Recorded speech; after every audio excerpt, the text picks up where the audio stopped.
لما رئيس النادي اللي ناديه فاز ما يظهرش في الصورة.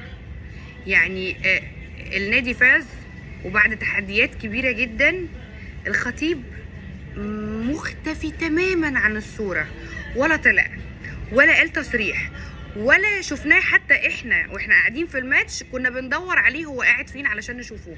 فتخيلوا ان هو حتى يعني كان كل همه ان هو يدعم اللعيبه، ان هو ما يظهرش علشان ما اللقطه دي مش بتاعته، اللقطه دي حق اللعيبه ان هم كسبوا.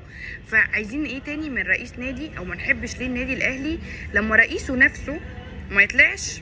يعني زي ناس تانية شفناها بتتصدر المشهد اول حتى بس ما فريقهم يجيبوا هدف واحد في دوري، ما بالكم في ماتش زي ده الناس كلها كانت مستنياه والخطيب ما ظهرش. الخطيب مختفي من يوم الجمعة حتى في الماتش لحد النهارده، احنا ما نعرفش الخطيب فين، ما طلعش تصريح واحد.